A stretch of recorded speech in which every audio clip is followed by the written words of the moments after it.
Whoa, there's no end to this. Yes, there is. But for now, part 14, I know that in the previous part I said like, oh, the next part will be, you know, the ones about the sequels and the remakes and the whatnots. But I want to make that into like a longer video. So number 15 seemed more suitable for that. In this part I just want to cover some movies that, you know, that I want to cover. To get them out of the way, if you will. And although that might sound a little disrespectful, some of them, they're actually pretty good. So let's see.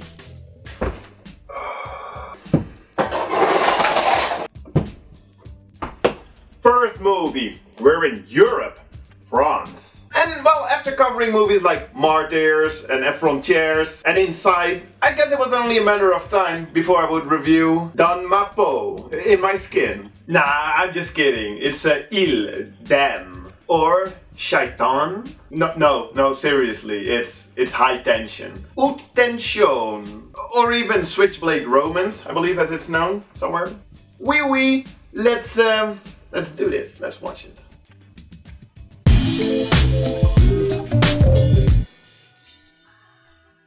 Okay. So, directed by the guy that would go on to direct the Hills of Ice remake, Mirrors and Piranha 3D, here we have a small, violent horror movie. We follow Marie and her friend Alex. We're going to stay at Alex's parents' their farmhouse to study. But then, a homicidal maniac pays a visit and kills everybody, except the two girls. The guy kidnaps Alex and Marie starts to follow them and oh.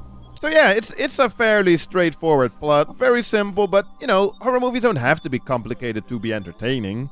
This movie is in your face, the violence is graphic, and it's pretty well paced, although at points it does drag a little bit, even though it only runs for 90 minutes. But yeah, you're probably all like, that's nice and all, but what about the twist? At least if you've seen this movie already. If not, really, I'm about to spoil the hell out of it. So if you don't want that, if you still want to see the movie without knowing anything, go to this. Yeah, let's put him here. Go to that time marker so you can skip the spoiler. Really, I'm serious. It's gonna be a bigger spoiler than when Bruce Willis turned out to be a ghost. So, let's go. There is no homicidal maniac. It's the girl, Marie, the whole time. I know, right? It's crazy. When you get to the twist, you're like, whoa, that's pretty cool. For like 1 second, and then you realize this whole movie makes no sense whatsoever. Really, how can half the stuff in this movie take place if they're the same person? And, I know, it's supposed to be the retelling of a deranged, delusional psycho girl, and yeah, they sort of give this away in the beginning of the movie. Whatever. But come on, that's not a smart twist. Well, it might not be as much bullshit as it is just completely misleading and really not that clever at all. You can attack me with the classic, oh, you didn't get it. I get it, don't worry. It's just, the twist raises more questions than it answers, and I don't think it made the movie any better or smarter or, you know, like, more interesting. Besides that, it's pretty entertaining, but really nothing special. It would have worked a lot better, in my opinion, as a short movie, you know, like with a running time of not over an hour, because that would leave less room for errors and for like dragging parts, but yeah.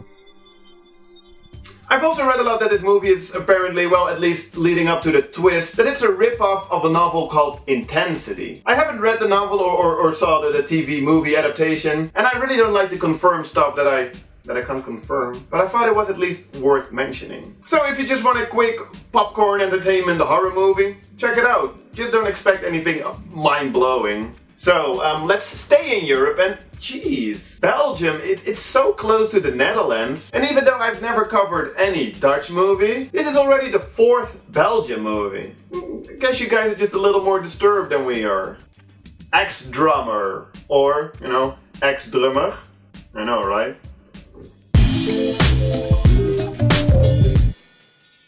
Oh man, that's a pretty twisted little movie. I still don't know if I like this movie, but I think I do. It's about a famous writer who one day is approached by 3 handicapped guys, a lisp, half-deaf, stiff arm, who ask him if he wants to play the drums for their band for just one upcoming gig at his rally. He decides to go with it since, well, he doesn't mind straying into a world of stupidity and insanity for once.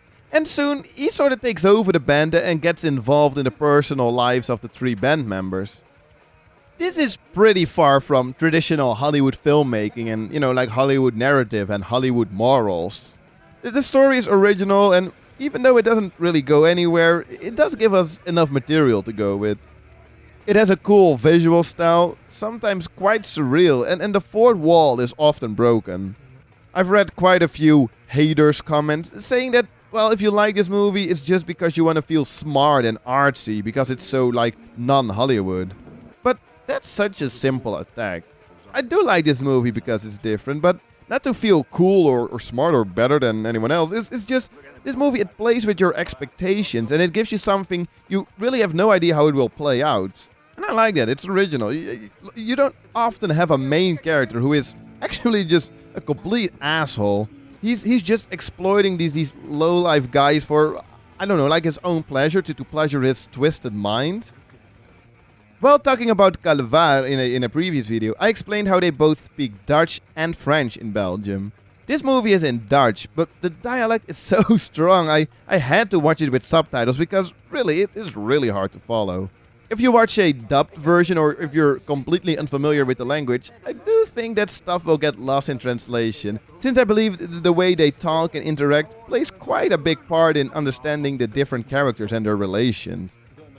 In the end, it's a hard movie to sell or even to explain, and it's really hard to recommend, but if you want something completely different for once, check it out. I mean, it did trigger quite a strong reaction from me, which is good, I guess. Ex-Drummer, the movie, is based on the novel Ex-Drummer, and I almost always read that the novel is way better. But I wouldn't know, of course, since I never read a book. So, what's next? You know what? Let's just go back to France again. I mean, since we're covering all feature-length movies made by Gaspar Noé, we did Seul contre tout, and Irreversible. Let's just also add his last feature-length movie to this list. Enter the Void. Yeah, let's do that. Let's enter the void. Ooh.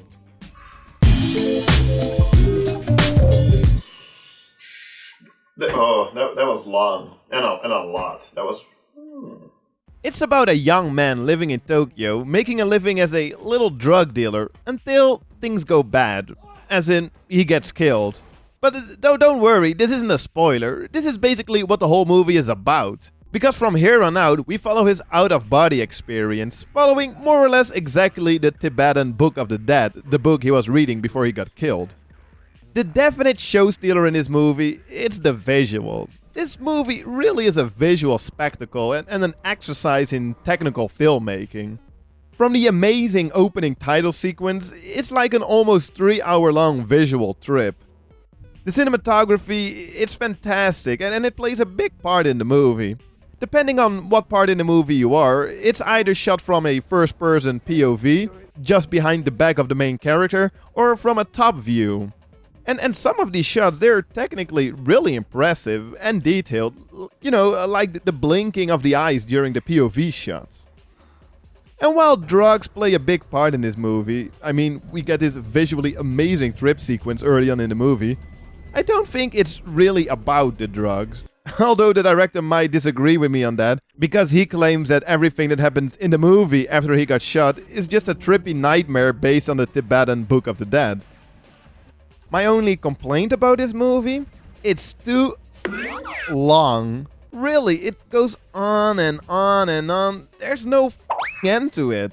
And I don't mind long movies. I mean, some of my favorite movies have a long running time, but Enter the Void, after some 90 minutes, it just starts to drag and drag. It's really a shame. It's just the same trick over and over. The novelty of the cinematography and the visual effects, it wears off and it just gets repetitive and eventually even a little tedious. I asked on my Facebook page what people thought of the movie, and a lot seemed to agree on the movie just being way too long. I honestly would have loved this movie if it was like an hour shorter, and I think it could still have the same effect. I mean, it's an all-round great story. It's just... because it is so long, I don't really want to sit through that yet another time. And that's really a shame. So, Enter the Void, if you dare. This is actually the first director of whom I covered all feature-length movies he directed. How about that? So, from one long-ass movie to another, the next one's actually quite controversial one. Maybe, perhaps not even that disturbing, but it's part 14. Does it really matter anymore? That's right. Caligula. I know, right? We're going there. Well, now something else.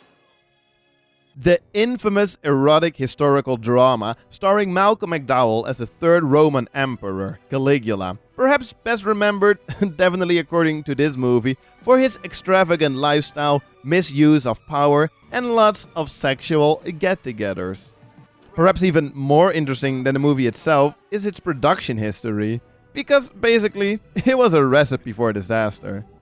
Written by a well-respected screenwriter and produced by the founder of Penthouse, who brought in an Academy Award-winning art director, a list of renowned actors, and a director he liked because of his previous erotic historical drama. Long story short, no one got along, shooting started with incomplete sets, and after principal photography, the Penthouse guy took over, shot extra hardcore pornography scenes, and had the movie re-edited to its final form. So, the movie is perhaps not as much disturbing as it is controversial, mostly because of the hardcore sex scenes. But if you've ever seen that before, it's nothing new, I guess. The movie itself, well, it is pretty entertaining, albeit a bit, or well, way too long. It's basically the rise and fall of Caligula. We see him abusing his power and acting like a tyrant. Maybe some people consider it to be disturbing because of the way life was back then. I'm no historian, but from what I understand, the characters, their relationships, and most of the events in this movie, they are historically accurate to a certain degree. So, you want to learn about ancient Rome? Watch Caligula, kids. The big sets with sometimes unnatural lighting, in combination with the sometimes campy overacting, sure makes for a somewhat surreal experience. But in the end, it's really not that interesting. You can check it out. You can check out the movie if, I don't know, like out of curiosity. I mean, it does have a special place in the history of cinema, I guess. Just don't expect to be like utterly disturbed by it, unless you are like really quickly offended by sex. But now we need to talk about Kevin. It's pretty clever, right? No?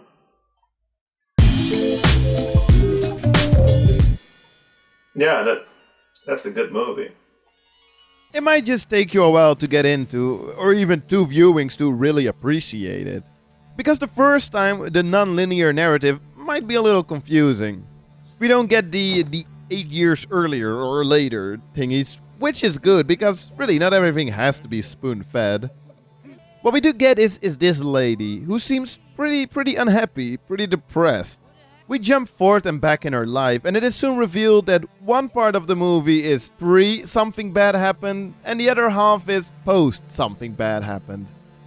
And that it probably has something to do with her son, Kevin. What exactly happened is shown at the end of the movie, but I won't spoil it. At least I assume it would be a spoiler. I've never seen a trailer or any advertisement, so I don't know how big of a secret they make about it. The titular Kevin, the son of the protagonist lady, from an early age on, he's been a pain in the ass to her, but not so much to her husband.